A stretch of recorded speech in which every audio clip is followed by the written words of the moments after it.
Assalamu alaikum wa rahmatullahi wa barakatuhu. Now, we have already discussing different aspects of drugs used in as chemotherapy, we can say. Now, we are going to see the very important group of drugs which are used in a very common problem, that is malaria. And no doubt still it is very common in our region of the world. So that is why it's very important not only to study but to know antimalarials, because it is very important clinically and as far as the examination point of view also. And then again, for your convenience, we have divided this topic into three parts, and today we are going to see the first part of antimalarials. In this part, actually, we will see actually what is the prevalence of this malaria all over the world, why it is important, and at the same time, most importantly, we will go through the life cycle of the parasites, because that is important to know the mechanism of action of various types of antimalarial at the same time. And number two, different groups which are useful at different stages of the life cycle of the parasites. Now, there are some important essentials for the diagnosis of the malaria. Obviously, the history of exposure to infective Anopheles mosquito in a malarial endemic area. Second, if the attack is intermittent in nature of chills, fever and sweating, most probably it will help to think about the malaria. The associated symptom of malaria will be there: headache, myalgia, vomiting, etc. But if it stays for some days longer, there may be splenomegaly, patient may suffer from anemia, thrombocytopenia, etc. And at the same time, intraerythrocytic parasites may be identified in the thick or the thin blood smears, or there may be some positive rapid diagnostic test also. We must also remember the complications, especially of the falciparum type of malaria, in which cerebral malaria is more important. Such patient may also suffer from severe anemia and hypertension also, or they may suffer from some sort of pulmonary edema, even acute kidney injury, acute renal injury, and hypoglycemia, acidosis and hemolysis. We must remember malaria remains among the top 5 causes of death among children younger than 5 years of age all over the world. 91% of deaths occur under 5 years of age, especially in Africa. Usually we have seen that a child dies every 1 minute from malaria if mathematics is considered. We have seen that malaria can cause about roughly 4 to 10 million missed days of this school each year. So much damage to the learning and the teaching to the students occur. And we have seen annually about 216 million of people suffer from malaria. And at the same time, in Africa especially, 40% of the health resources are spent to treat malaria. If you see in this graph worldwide death rate in the malaria, and we can see in the year 2003 malaria was the largest killer world over regarding children, especially the younger age group. Especially we have seen about 98% under the age of 5. And remember, first killer is the pneumonia and second killer is the diarrhea. That should also be kept in mind. So malaria is about third largest killer all over the world. Now, this was in 1900, all over the world except very few areas. There was no malaria transmission, otherwise all the world was suffering from malaria, and all the area or the whole world were trying to control this. Now, after more than a century, although the malaria less area all over the world has increased, but still we have seen more dark red indicating the controlling malaria, and at the same time pinkish, or we can say, or less red area are those areas which are showing in which elimination is occurring. And still I have seen white is showing no malaria,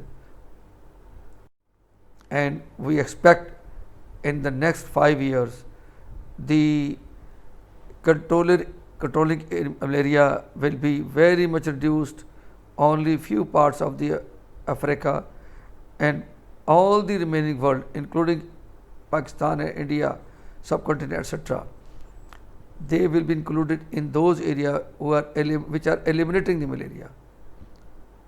By 2040, we expect the whole world will be free from malaria. The area, no areas involved as far as malaria, so complete eradication will be there. Let's hope and let's pray from Allah Jalla Shanu that we can achieve this goal by 2040. The reason is because, actually, remember, not only we will eradicate the vector, etc., the infecting mosquito, etc., but at the same time we know that malaria is 100% curable if it is treated in time. We know from our previous knowledge of even O level, A level, etc., or FSC metric, that malaria spread occur by the bite of an infected female Anopheles mosquito. And 4 types of malaria we have seen, they are caused by 4 types of plasmodia. The most important one, the most in which fatalities occur, is the Plasmodium falciparum. The remaining are less damaging: Plasmodium vivax, Plasmodium ovale, and Plasmodium malariae.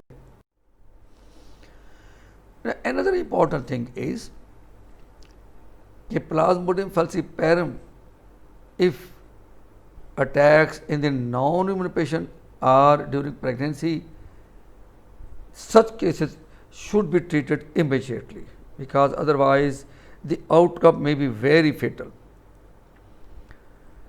While we have seen the remaining types, Plasmodium vivax infection has a very low mortality rate, even if it is not treated.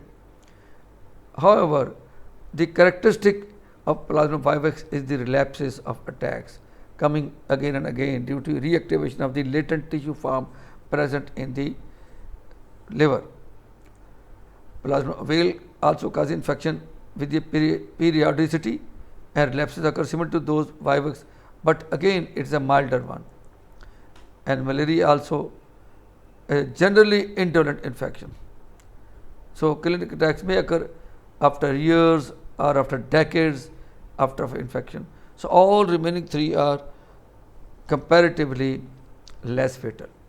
And the most fatal one, this is the MCQs also, I have a question also, the most fatal type is the Plasmodium falciparum.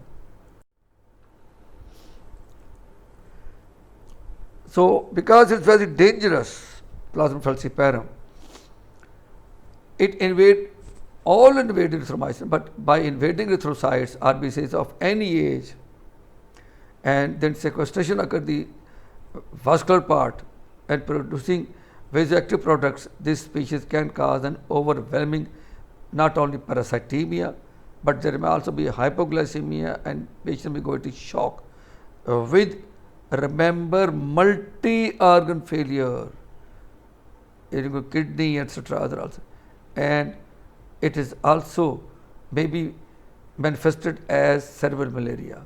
So that is why Plasmodium falciparum must be addressed immediately. If treatment is delayed in this type, we are repeating again and again, death may occur.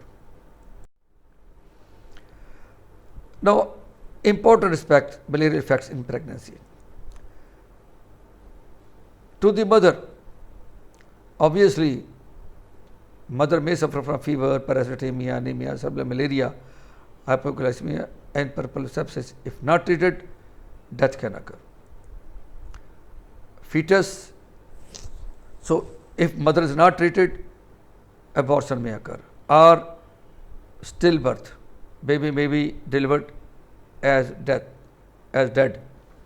or some congenital infection may be present in the fetus, and baby will be delivered with infection. And in the newborn, what we have seen, usually low birth weight is there, baby may be premature, or some intrauterine growth retardation we have seen. And again, if mother was not treated, or in this newborn is not properly handled regarding this malaria, death may occur in newborn also. So death is common in all stages: death of the mother, death of the fetus, death of the newborn. Common symptoms of malaria are obviously systemic effects are fever with chills and sweating on the skin, or nausea, vomiting in stomach, or after a few days to weeks, splenomegaly. And there may be some other associated symptoms also: headache, fatigue, pain, dry cough, etc., etc. Now let's go to the life cycle of the malarial parasite. This is the asexual cycles of malarial parasite, which is occurring inside the human being. Obviously, sexual is occurring in the female mosquito, etc. Now, first of all, the infected mosquito, female mosquito, if it bites to the healthy human being, it can inject the sporozoite, which through circulation reaches to the liver, where it is present in the form of schizons. So tissue schizon, first primary schizon. It gets matures, and then merozoites are formed, and merozoites are released from there. Now these merozoites, if released, enter into the blood, and they will go in search of RBCs, because they are very much in need of hemoglobin present in their fibers. So they recognize the RBCs and they invade RBCs. In the RBCs, these merozoites become trophozoite again. This is erythrocytic schizon.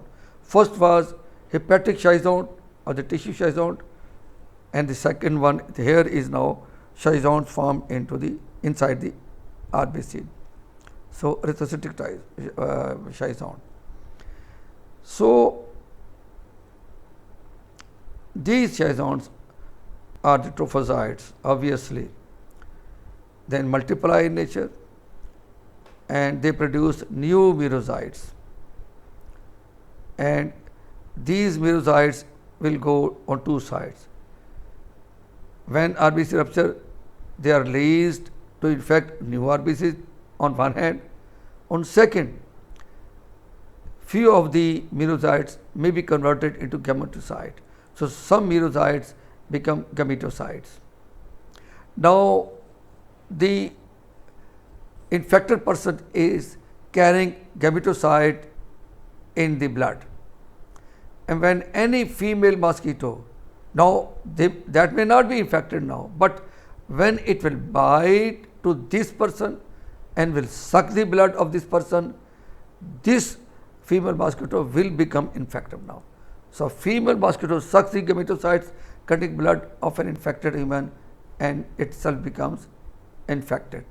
Now, it can bite to another healthy person, in this way spreading the malaria from one person to another. Remember, these trophozoites which are released from the RBC, they cannot go back to liver, no access to the liver from RBCs.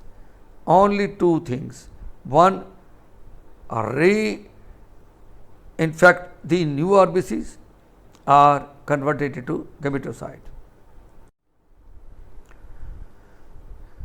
We have just seen the infected mosquito bind to the healthy person, sporozoites are released, and then obviously tissue schizons, primary tissue schizons, liver hepatic schizons are found. Now, these tissue schizons, obviously, we can also call them exoerythrocytic schizon or exocytic stage also in relation to the erythrocytic stage. Remember, these are seen due to all plasmodia, all types of, 4 types of, and this stage may stay inside the liver for 1 week usually, from where then merozoites are released and primary attack starts. First of all, they will attack to RBCs and they will get accumulated on one side in the form of ring, also known as ring stage, ring form of merozoite, and gradually then erythrocytic schizon form. Multiplication occur of merozoites, and obviously they are released to attack new fresh RBCs, or they may be converted into gametocytes as we have seen previously. Erythrocytic stage. This stage lasts for 1 to 3 days. As we have seen, these merozoites either can go to attack new fresh RBC or they can form gametocyte. And then obviously uninfected mosquito sucks the blood and become infected. We have seen in especially Plasmodium vivax and ovale another type of schizon, secondary schizon, that is also formed. This schizon is different from the primary schizon, which is seen in all types. It stays there for weeks, for months, and for years. And hypnozoites, they form, and they can, after eradication, complete previous attacks, when they will be mature, they will be released and attacking the RBCs in the form of new attack of it. So, relapses occur with Plasmodium vivax especially. This is seen that we cannot treat unless we eradicate the secondary schizon present in the blood for months to years. So, that is very important. They can, because they can produce new acute attacks of malaria. Relapses occur. Now, let us see the malarial management. First of all, obviously, preventive use of mosquito net or repellent, etc. However, if the attack occurs, antimalarial should be used. Those are primarily used to treat the malaria. As we have seen, I have told you why malarial parasite entered human RBCs, because malarial parasite wants to obtain essential amino acids present in the host hemoglobin, and obviously hemoglobin is present in RBC. So, the parasite enter into human RBCs in the search of hemoglobin and then digest it. But in this process, what happens? Large amount of heme is released due to the breakdown of hemoglobin. Remember, this heme is very, very toxic to the parasite itself and obviously to the RBCs also. But here, parasites when enter it digests hemoglobin, but at the same time it produces a large amount of heme which is toxic to itself also. Sorry. Now usually to protect itself, malaria parasite, from the toxic effects of human, the parasite polymerizes enzymatically this heme to non-toxic hemozyme. This hemozyme is then sequestered in the parasitic food vacuole. In Plasmodium falciparum and Plasmodium malariae infection, only one cycle of liver cell invasion and multiplication occurs. As we have seen previously, the remaining two, Plasmodium vivax and ovale, because secondary schizones are formed into the liver and relapses are typical in those conditions. So, here liver infection ceases spontaneously in less than 4 weeks when we treat the patient. See? So, treatment that eliminates the parasite will cure completely the infections due to Plasmodium falciparum and Plasmodium malariae. Now, let us see the classification of antimalarial. One of the most important was the therapeutic classification. That depends on the different stages of malaria parasite present inside. Now, clinical stage, obviously we treat it or prevent clinically symptomatic malaria. Here drugs will be, we will see that later on, again we will discuss it, but anyhow, artemisinin, chloroquine, mefloquine, quinine or its sister quinidine, then pyrimethamine, sulfadoxime and tetracycline. These are different types of drugs which are useful to treat or to prevent clinical stages. Second is to attack primary liver stage of Plasmodium falciparum. Atovaquone and proguanil, they can attack to the liver stage of the Plasmodium falciparum, primary schizone. But primary latent liver stages can also be, or at the same time gabritoside also, especially in the remaining two, Plasmodium vivax and ovale. Here most important is the pyrimethamine or tefenoquine can also be used. And now chemical classification. First group is quinolines. Remember, don't confuse with the quinolones. Quinolones were group discussed in the fluoroquinolone, etc. and antimicrobacterial, ciprofloxacin, ufloxacin, etc. But this is quinolines, and these are cinchona bark derivative. These are actually derived from the bark of the plant cinchona, and the important drug is quinine and mefloquine. Second group is aminoquinolines. Two types of groups are important: 4 aminoquinolines and 8 aminoquinolines. 4 chloroquine, the very common, very well known drug chloroquine and amidoquine, and 8 aminoquinolines, pyrimethamine. We have just seen pyrimethamine, very important drug, especially useful in the secondary type of tissue schizone which are formed by the Plasmodium vivax and ovale, due to which relapses occur after weeks, months and years, etc. Third group is phenanthrene derivative. Important drugs are halofentane, levofentane. Then the 4 late antagonists, diaminopyrimidines. Important drugs are pyrimethamine plain and with combination sulfadoxime and trimethoprim. There is another 4 antagonist, proguanil.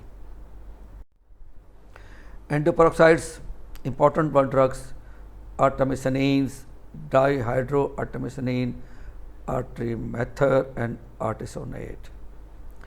These are different products. We will discuss this later on. Then quinones, atovaquone. Some antibacterial drugs also used as antimalarial, like sulfonamides itself, sulfadiazine and sulfadoxime, and tetracycline, especially doxycycline. And some combinations are also available there: mefloquine, pyrimethamine, sulfadoxime, under the name of title of FancyMef, etc.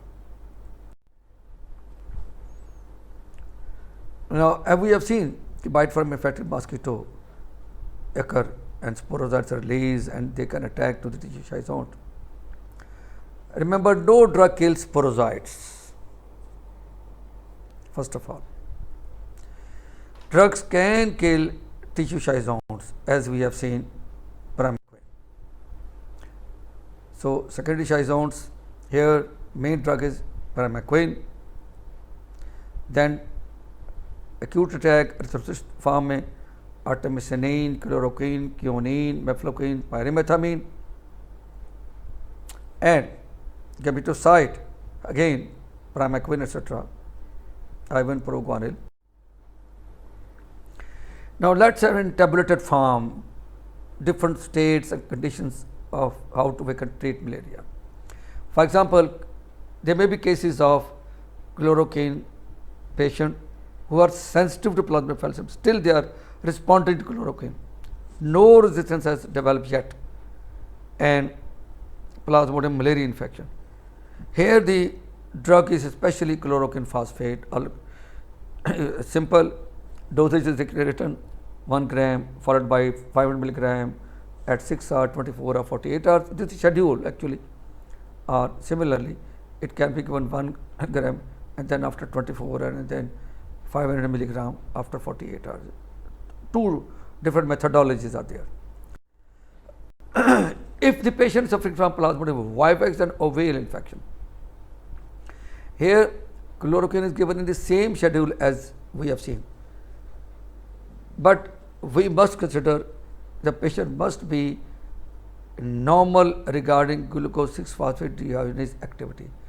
No from this genetically deficiency must be there. Patient must be normal. At the same time, primaquine must be added for 14 days to eradicate the secondary tissue schizont, which is commonly seen with vivax and ovale. Otherwise, if we will not add primaquine, acute attack will be treated with the chloroquine, but relapses will occur again. Here we have seen some alternative drugs also for infections from Indonesia, Papua, etc., and New Guinea and other areas. We have seen resistance to chloroquine. Here therapies listed for uncomplicated chloroquine resistant plasmodium plus is added with the primaquine. Primaquine must be added, remember, if infection is due to plasmodium vivax and ovale. Uncomplicated infection, those who are now resistant to plasmodium falciparum. First was who are sensitivity. Now if they are resistant, now chloroquine will not be useful because the patient is resistant or actually the malaria, this parasite is resistant to chloroquine. Here is the Coartem. This is actually RT method 20 milligram and lumefantrine 120 milligram combination Coartem. The 4 tablet of this combination is given twice daily for 3 days, and usually these resistant cases of plasmodium falciparum are treated. Some alternate drugs are also the Melronon. Here 4 tablets are given. Here total of 1 gram atovaquone and 400 milligram proguanil is present there in this Melronon. This is again given for 3 days. Or another methodology, mefloquine. 15 milligram per kg of body weight of mefloquine is given only once. Or third is 75 milligram of mefloquine is given first, and then 500 milligram of mefloquine is given in 6 to 8 hours. Or we can use quinine in the form of salt, quinine sulfate. The 650 milligram of quinine sulfate is given 3 times daily for 3 days, and we plus it with doxycycline 100 milligram twice daily for 7 days. Or we can use clindamycin 600 milligram twice daily for 7 days. Or there are some other artemisinin based combination treatments available there for these cases. If the second form was uncomplicated, now this is complicated, a severe form of infection of plasmodium falciparum is there. Artesunate, again dosage schedule is given. Now in emergency, obviously it's parenteral preparation available, 2.4 milligram per kg body weight intravenously every 12 hours for only 1 day. Then daily for 2 additional days, followed by with 7 days oral course of doxycycline. Or we can adopt, instead of doxycycline, we can add clindamycin, or full treatment of combination of Coartem, Melloron, or we can use mefloquine. Now, or we can give Nauclidine in two different methodology, 10 milligram per kg or 15 milligram per kg intravenously. If given 10 milligram, we will repeat earlier, 1 to 2 hours.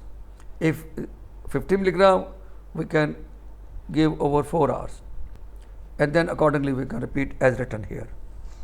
Alternatively, we can use artemether 3.2 milligram per kg. Now this injection is given intramuscularly, and then we can half the dose intramuscular injection, and obviously after this injection we follow the therapy with oral artesunate. And third form is alternative drug is quinine dihydrochloride. Quinine sulfate was oral and quinine dihydrochloride is injectable. It is also given intravenously 20 milligram per kg intravenously, then obviously 10 milligram per kg every 8 hours.